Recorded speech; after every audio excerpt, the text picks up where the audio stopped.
Stand by for broadcast. You're listening to Inside Air, a behind-the-wire view of the Royal Air Force, its people, technology and operations.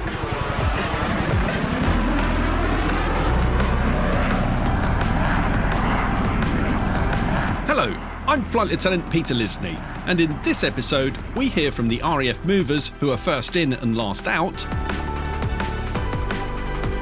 We'll also reheat a few stories, just in case you missed them.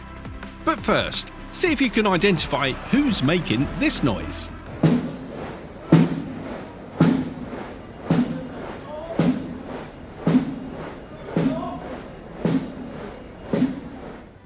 Find out if you're right at the end of this episode. Now, when you deploy on operations or exercises around the globe, it's vital you have the right kit in the right place at the right time. For 55 years, this has been the job of UK Mobile Air Movement Squadron, and today we're going to hear their story. Our correspondent is Pilot Officer Amy Casey. There's an army regiment, a navy, the marines, whatever. There is someone somewhere across the globe doing something. The only reason they are there is because UK MAMS took them there, and this is daily business. When we were away, especially for long detachments, we had no one to look after the wives. There were several problems over mail and money and stuff like this. I mean, one chap came back and his wife had bought a ticket and gone home to UK, and there were several chaps who were wanting off because their wives just couldn't cope. 2020, we deployed individuals 1,090 times. That totalled over 14,200 days on operations around the globe.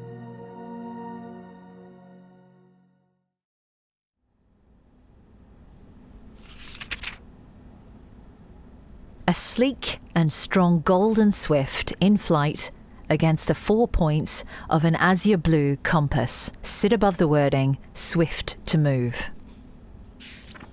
The motto on the blazon almost feels self-deprecating when considering this squadron has been the backbone of the Royal Air Force for 55 years. United Kingdom Mobile Air Movement Squadron, UK MAMS, was formed at RAF Abingdon in 1966 as the RAF's UK-based mobile movements capability. The squadron's primary role, to provide a mobile force of highly skilled air movement specialists who are capable of establishing or reinforcing air movement sections whenever and wherever they are required to do so. Quite simply put, for 55 years, every operation, every exercise, and every UK disaster relief effort has likely been supported by UK MAMS. This squadron is essential to the flexible employment of air transport, not just for the Royal Air Force, but for the UK Armed Forces.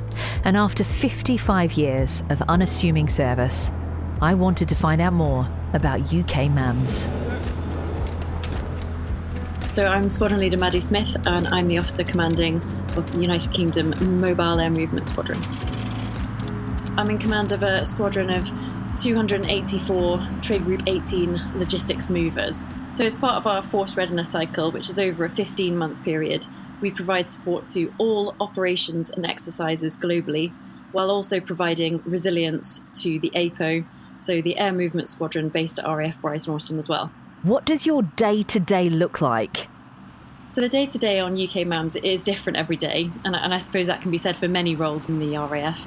But for the teams that are operating on this squadron, one day they're working on a Voyager aircraft taking passengers to somewhere in Europe on exercise, and then a couple of days later they can be working on a C-17 aircraft taking, a complex load of helicopters or explosives and passengers or other dangerous goods to operations that we're on in Iraq or Afghanistan or even in West Africa. It's quite extraordinary. You're absolutely right. No day is ever the same by the sound of things. How did you get into all of this? As a logistics officer, we've got a wide range of opportunities throughout our careers. But as a younger flight lieutenant, I qualified as a movements officer, or indeed a logistics officer with a movements queue. And as a flight lieutenant flight commander, I was posted to UK MAMS and I worked on B Flight then. That's how I got involved in UK MAMS first time round, and I've been really privileged as a squadron commander to come back and work with the squadron from a different angle. As far as UK MAMS goes, within the Royal Air Force, where do you guys fit in? So UK MAMS is part of the wider One Air Mobility Wing. We work alongside our sister squadron, Air Movement Squadron, based at RAF Brize Norton. They essentially look after the airport, and they receive all of the freight and passengers and then load them onto the aircraft at Brize Norton. UK MAMS play that link in the chain where we will get on the aircraft and take it to its location to offload it. In addition, we would normally be the squadron that provides personnel to receive that aircraft in that operational location. So essentially, we're a link in the chain for deployment, with Air Movement Squadron on one side and operational deploying units arriving at the airfield, and then working with the Air Mobility Force, aircraft and crews along the way to get it there. So UK MAMS will travel on almost every Air Mobility Force aircraft that departs from Brize Norton. How long do you need to move? What does readiness look like for your squadron? That's a really good question, actually, because we hold all different types of readiness. So at all times, we have a team of 5 held at R0. So that's within sort of hours, where we will have that team available to go on any of the national standby tasks. I think most recently, we actually activated our R0 probably just coming up to about a year ago, when we were required to go and provide support to one of our aircraft flying up to the Scottish Hebrides, moving a COVID patient to the mainland because they didn't have the required medical facilities on their island. So we hold readiness from R0 right the way down to R8. So, having the ability to at any time call individuals in to go, it's really useful for defence, but it's really useful for us to make sure that we're able to react really quickly for whatever's required. I mentioned before we've got 284 personnel on the squadron, but in 2020 we deployed individuals 1,090 times on operations, and that's purely operations as well, not in support of exercises.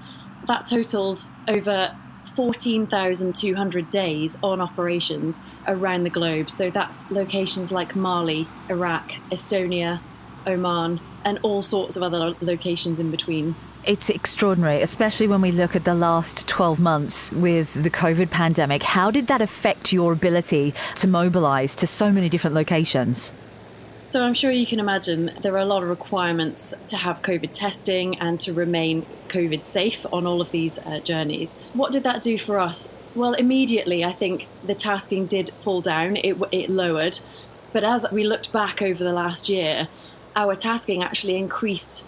From September to December, we were conducting more tasking than we have done in the last 4 years, which is absolutely outstanding when you think about it's not just the days away that the guys and girls are doing. It's the requirement to test and then isolate before departing to those locations, which just sort of highlights what an incredible job the team have done in A, ensuring that we've achieved all of that tasking, but B, making sure that our individuals are still getting the downtime that they require, because we can't just do back-to-back tasking. You wouldn't be able to last very long if we were asking our individuals to just do this day in, day out. So to be able to achieve that level of tasking with COVID on top of it and allow people that downtime has just been an incredible journey.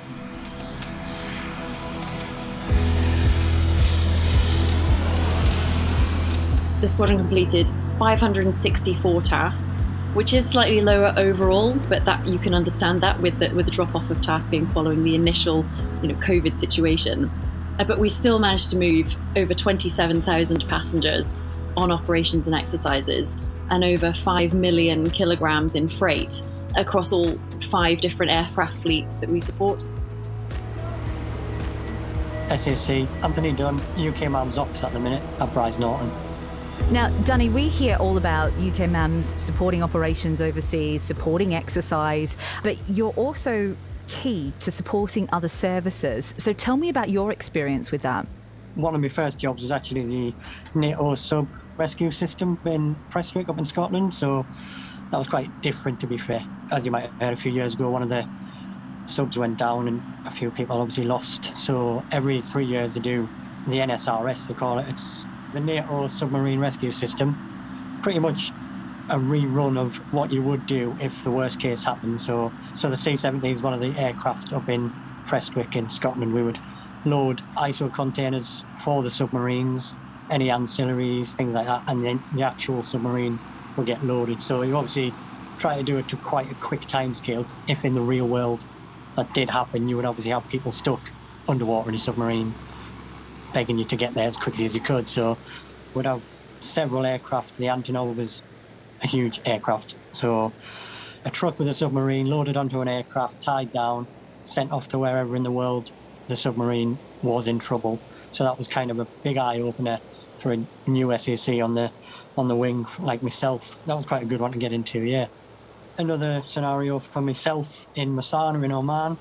I was on Okipian there for 3 months. You've got, well, ships all over the world, as you know. Masana, they would get parts sent out there daily for ships stopping off up near Bahrain.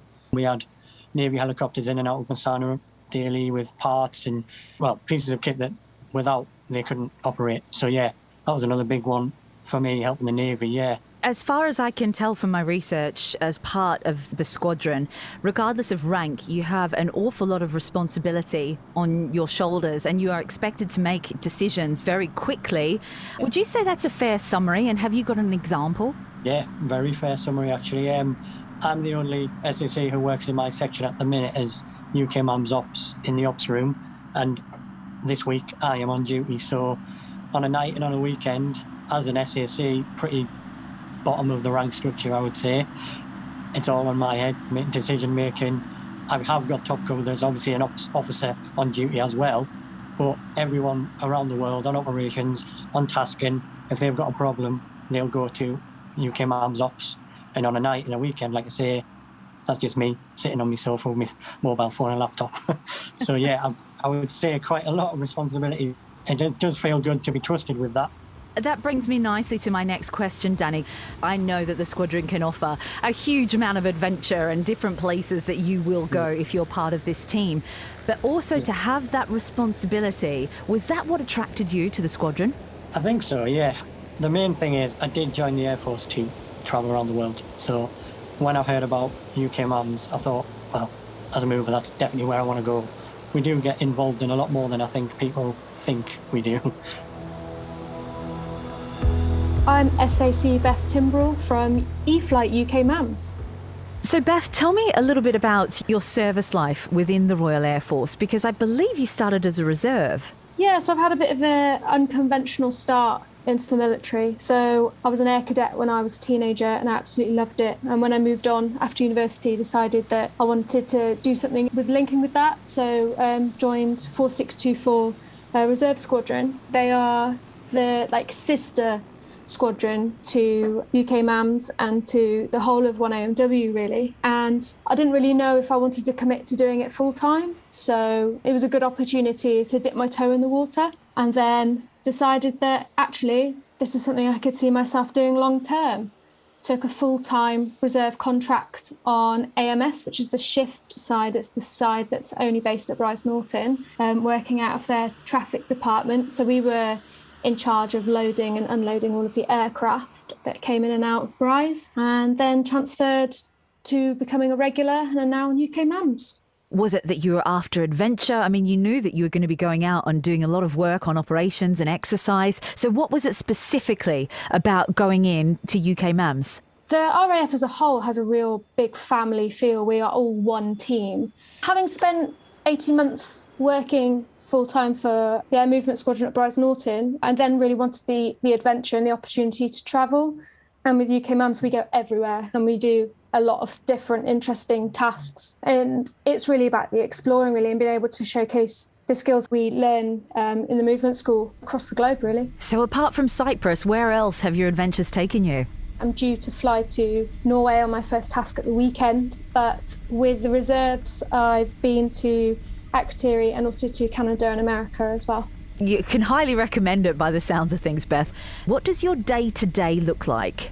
Because we are mobile, we could be anywhere around the world. So it really depends on where we're going and what we're doing when we get there. If I take this week, for example, I've got a couple of days of task preparation So it's looking at what load we're taking out with us on the task, looking at what equipment we might need, preparing the loads, making sure that we have the right staff, the right qualifications, the right paperwork, and then we fly out with the aircraft and then unload and onload anything in the locations around the world. As far as the future goes, what are you most looking forward to?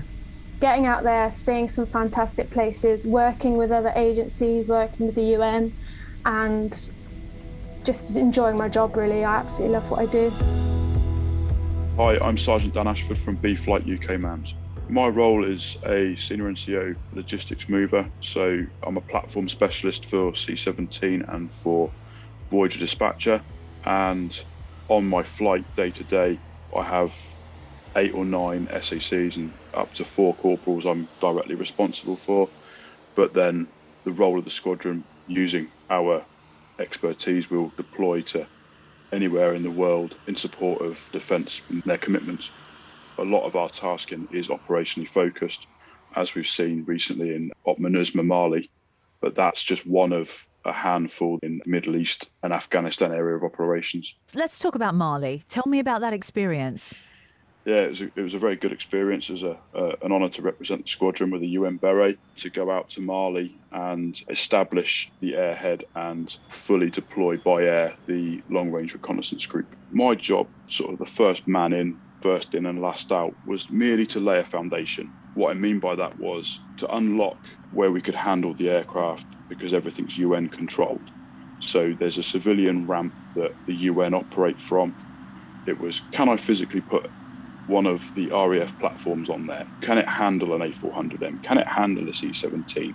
So using my experience, right, is it big enough? Can you get ground power, basic life support for that platform? The fuel agreements and memorandums of understanding had to be signed off, which we achieved. And then once those things had done, it was sort of fairly plain sailing. We were receiving aircraft sort of most days and turning them around very quickly, getting them back out. It was, let's remember, it is still an austere environment with an air threat. Everything was set so that when my successor came in, everything's in place for him just to keep going, just like we did in Afghanistan. What did it mean to the people there with you arriving and the changes that you can make? My job was to fully deploy a battle group, and what consists in that battle group is absolutely everything they needed to be operationally ready to go out in all their vehicles, in convoys, showing a presence that the British are there in force, not to act as a force, but as a deterrent for peacekeeping, so that the locals feel more secure. Okay, Dan, let's look at your career. How long have you been involved with mobility air movements, and how many times have you mobilised? Wow, there's a question. So I've been in service 20 years in June. I have been with the United Kingdom Mobile Air Movement Squadron probably just over half of my career. I've worked with Joint Helicopter Support, which is dealing with the underslung loads and so on with the Chinook Force, but mostly with UK MAMS. I can't think of an operation in the last 10 to 15 years I don't think I've deployed on. The camaraderie in your squadron is obvious from an outsider looking in. There's a lot of respect and there's a lot of care for each other. If you could pinpoint a highlight, could you think of an experience? Probably go with Afghanistan, to be fair.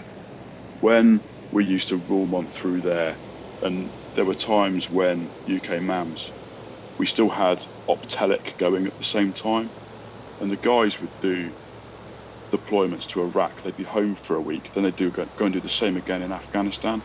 In your flights, gelled together, you know your mates inside out.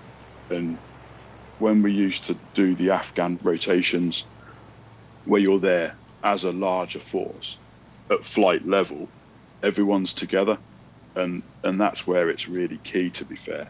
This is something that UK MAMS do all the time. It's just not really highlighted. If you think globally, in accordance with Defence's operational output and their exercise program, there's an Army regiment, a Navy, the Marines, whatever. There is someone somewhere across the globe doing something. The only reason they are there is because UK MAMS took them there. And this is something that the squadron do. This is daily business.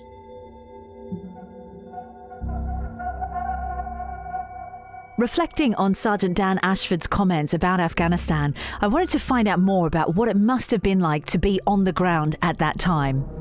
I found some audio that was recorded in 2002.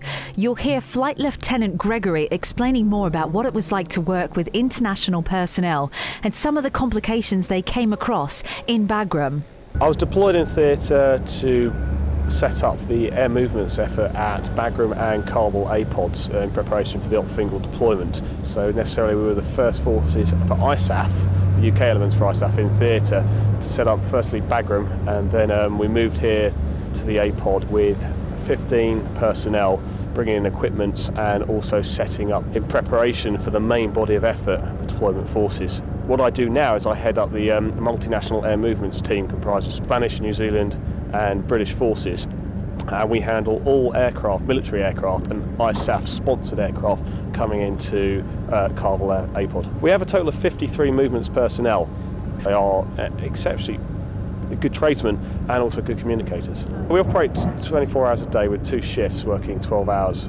The day shift tends to be the more active, with the night shift handling solely UK aircraft and also doing the bulk of the passenger handling with the passengers coming in at night. So we are fully 24 hours capable. We're mainly predicated our workload on what the air traffic control procedures are. The movement side, we can handle 3 aircraft at any one time, and that's throughout the 24-hour period. When we went into Bagram initially, we had to make all incoming passengers aware of the threat that was, the significant mine threat that was present at Bagram. And then obviously when a small element of my forces first deployed here to Kabul ahead of the main force, they were faced with the significant difficulty of it being a very austere airbase, and there was a significant amount of foreign object damage material and obstructions in the way of their duties. So they had to become quickly acclimatised to that effect and also deal with handling aircraft around these obstacles. So the main impact that Afghanistan has had is the fact that we've had to build it up from scratch. There's been no ready supply of electricity, water in terms of field support, but also in terms of locational support. We've had to bring in absolutely everything, and it's had to be suitable for the harsh winterized conditions. We do engine running offloads at night, which necessarily means a high noise, high climatic environment in terms of the wind and the jet wash that comes back from the propellers, and that has been particularly cold. I mean, -8 temperature with a wind chill anyway, and then you've got the added factor of having a turbofan blowing the cold air directly into your face. It can be very uncomfortable for the troops. A lot of the mechanical equipment is finding difficulties in coping with the extremes of temperatures at night, which means that we have to pay particular attention to a good maintenance schedule to ensure that we don't lose operational capability if one of the assets falls down. Fortunately, due to the high tempo of operational and exercise deployments that my squadron's encountered recently, we've been subjected to a lot of charter civilian aircraft and working with foreign nations. So it's not been such a shock for the troops working on the wide variety of aircraft we get here. But obviously for the other nations, particularly the Norwegians and the Kiwis, they've not encountered the breadth or the tempo of operations that we've had here. So it's been a good learning curve for them, and they've reacted well.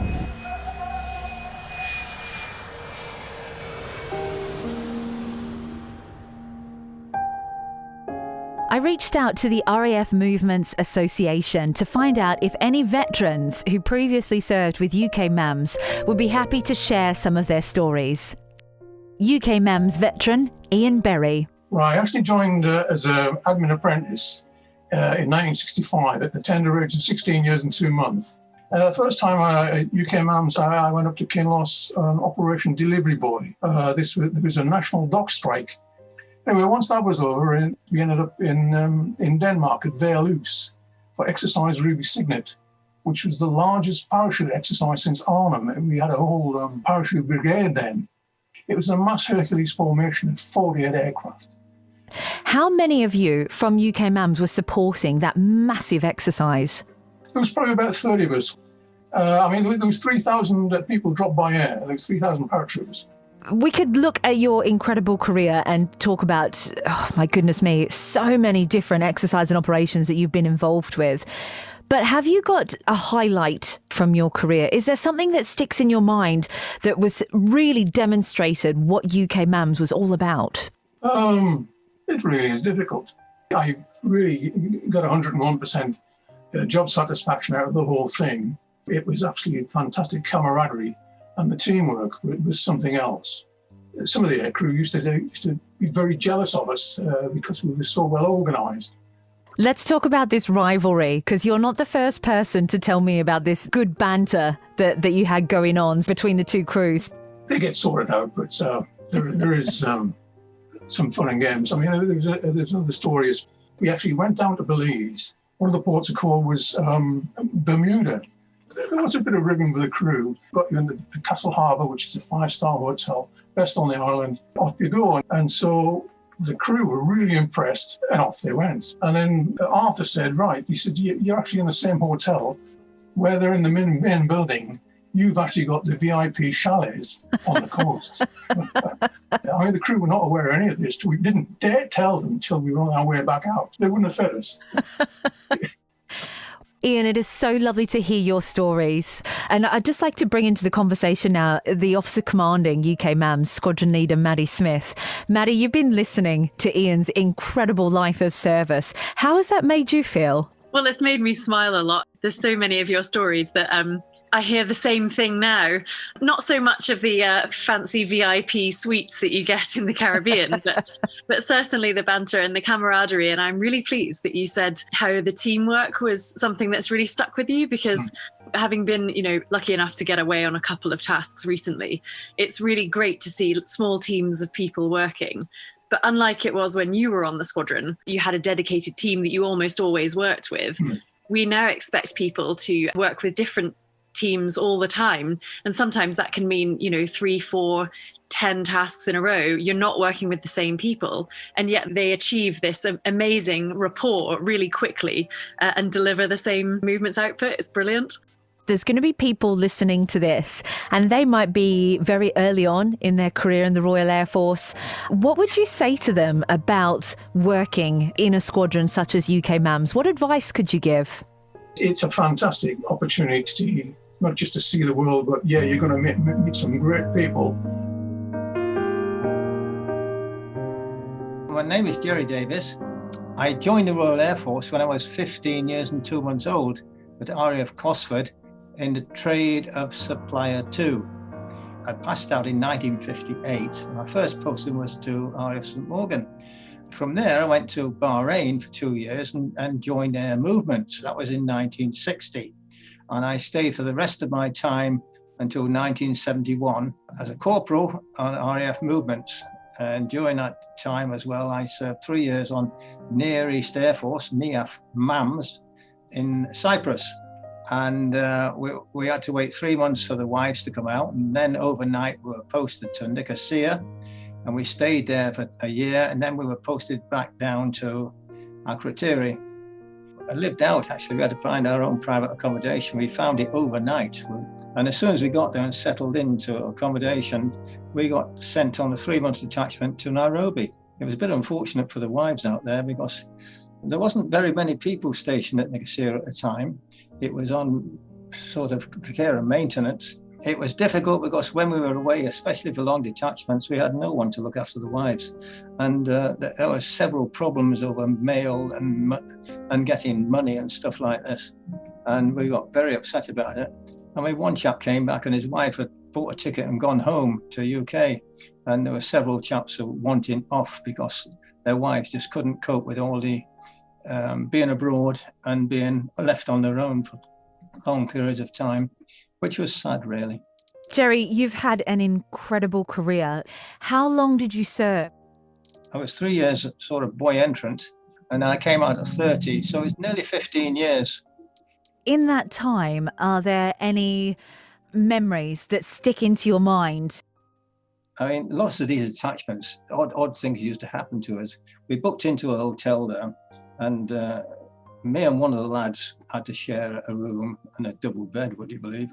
And the CO says, oh, you've got to move out. You've got to move to another hotel up the road somewhere because the embassy want the room for a Royal Navy ship that's coming in and their staff. I thought, oh, all right.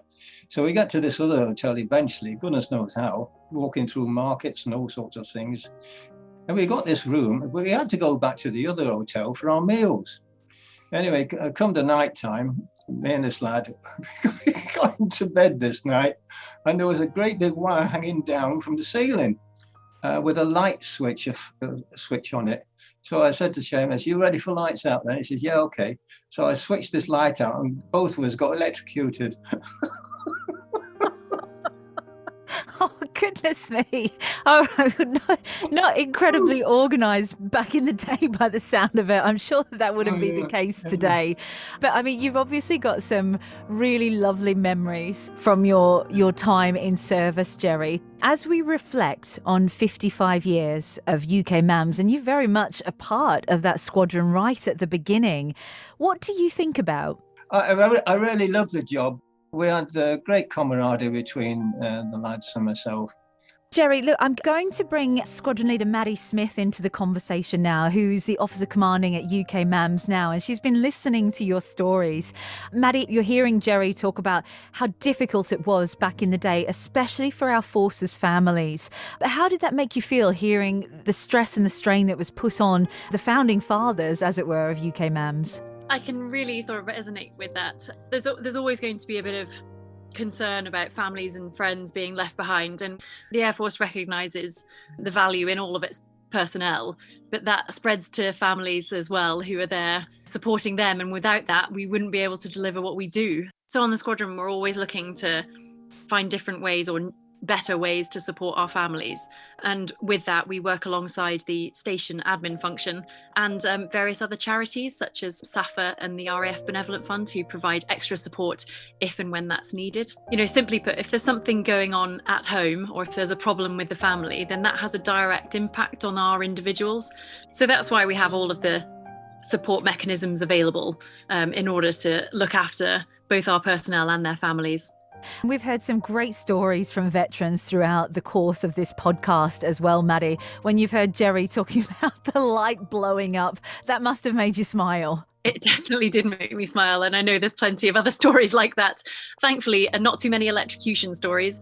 Jerry, what advice would you give to some of our juniors that are joining the squadron now? You know, what they should expect being a member of UK MAMS? Well, first of all, I think they're privileged to belong to a great organisation and to take everything that happens. And on reflection, I wish I had a camera.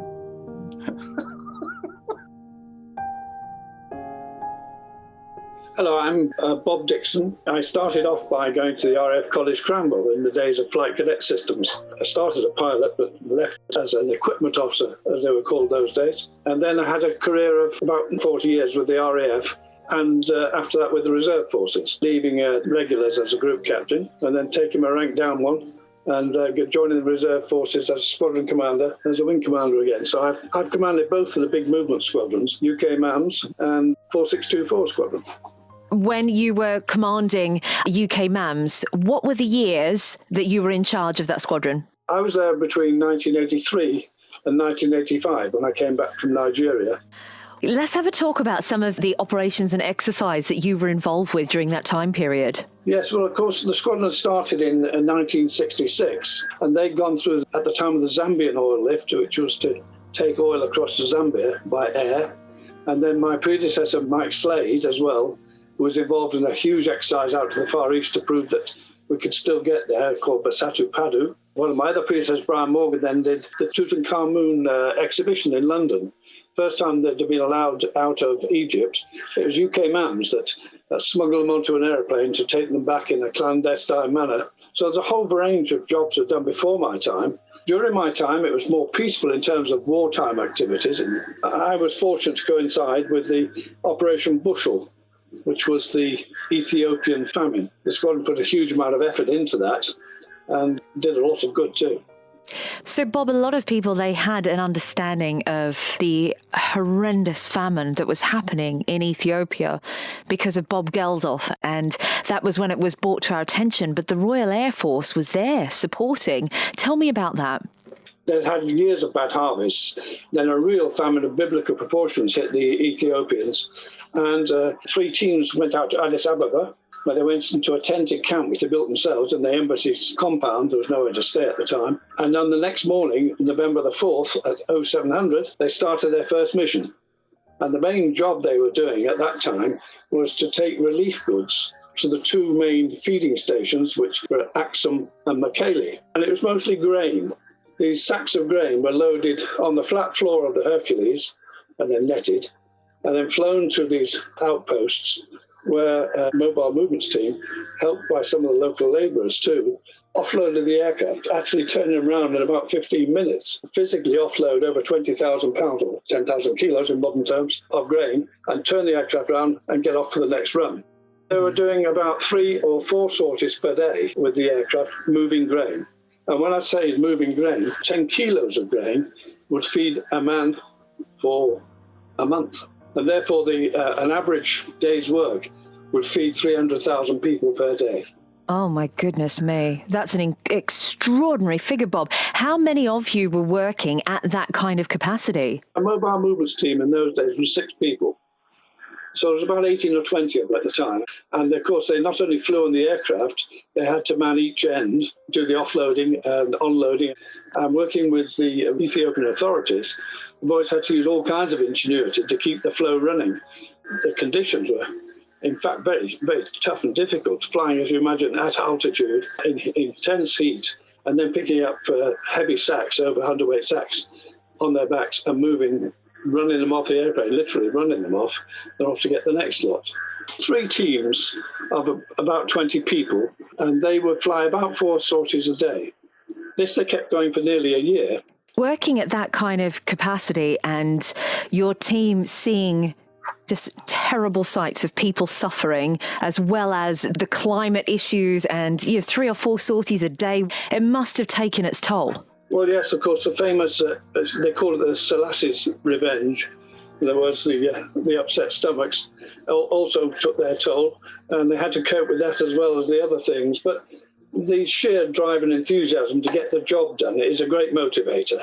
And of course, they met with all kinds of people during this period, people coming to help. I think they still talked about it many years afterwards. I'm very proud of the bits and the parts they'd taken part in. It must be an incredible moment for you to sit back and look at 55 years of UK MAMS and feel really proud about the work that not only you have done, but the people that came before you and now after you. That's absolutely right. In my time, they were away from base approximately between 250 to 280 days a year. They'd be away from their families at base. And that didn't really change and hasn't really changed much since. So although they're based in the UK, they spent an awful lot of time travelling around the world. To the officer commanding of UK MAMS right now, Squadron Leader Maddie Smith, have you got a message? Maddie, I wish you all the best with your job there. I envy you. But I must say that if you enjoy your job half as much as I enjoyed when I was OC UK MAMS, you'll have a fantastic time. Well, I wish you that. The squadron is doing well and you enjoying your job there. That was a really nice message from Bob. I really enjoyed hearing all of his stories. And I can certainly say that after having been in post for 6 months, I'm absolutely having a blast so far. So long may that continue. And on to the next OC.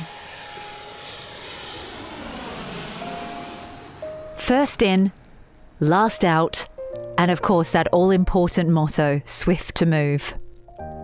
Reflecting on 55 years of the United Kingdom Mobile Air Movement Squadron.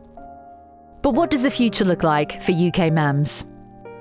Hopefully the next 55 years we carry on improving as we have in the last, to be honest, whether it comes to aircraft, personnel, training, whatever we get given, we can adapt to and just use it on operations and tasking, down route, at home. Yeah, so hopefully we can just improve as we have, really, carry on our upward slopes. One thing about UK MAMS, which has always astounded me really, is how much we've managed to achieve and how many places around the world that we've managed to set up operational sites. And without UK MAMS, we wouldn't be able to support all of these other nations around the world. And I find that crazy that the squadron were able to support that and make that happen. You are still part of a bigger team, but it's down to your efforts and your contribution which will make a difference. Even at very junior level, you'll be able to make things happen in a way that perhaps on some of the other jobs in the Air Force you wouldn't have done. So whilst you might find it's good hard work, and physically hard work at times as well, the sense of achievement you'll get and the satisfaction of being members of a smaller team is something that really is well worth doing and will, I'm sure, make your memories of working in this organisation very strong. Well, obviously can't do without our movers. They're usually first in and last out, and they are to be treasured and respected for that. And a great organisation, and it's something proud to belong to. And they're very hard-working and very qualified these days, and it's something to be proud of. While 55 years might make us quite a junior unit in comparison to others, the passage of time isn't really what defines us as a squadron. More, it's the constantly deployed and deployable nature of its personnel, delivering operations for defence over that time period and into the future. I think I'm incredibly fortunate to have my name on that board alongside all of the other previous OC UK MAMS. I'm just really privileged to be here, playing my part.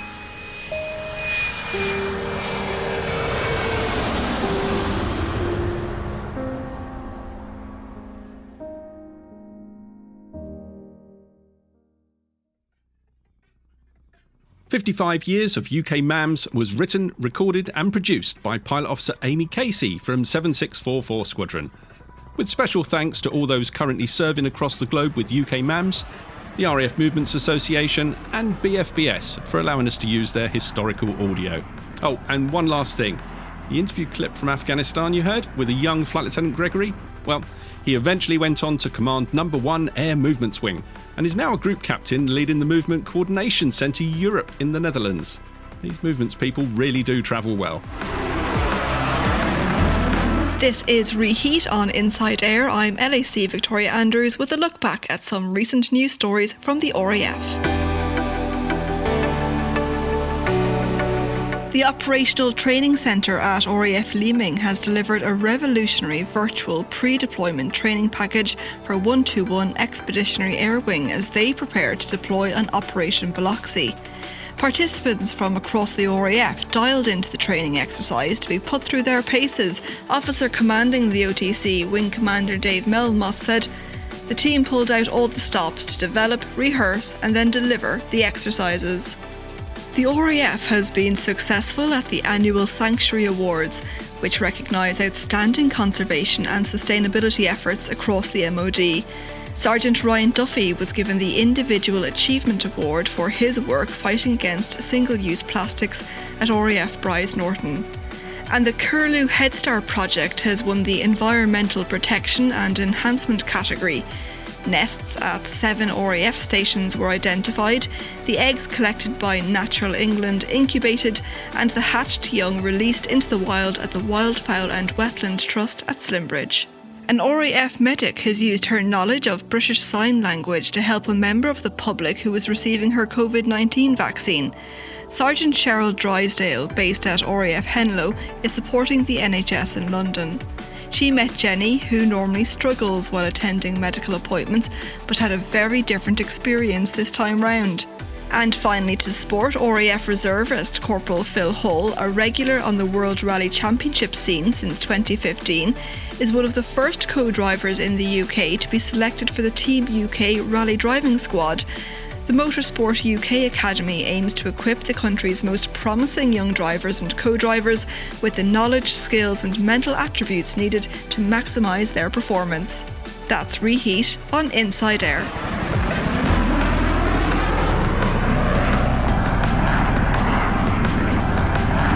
I'm SAC Simon Ross with this episode's Name That Noise.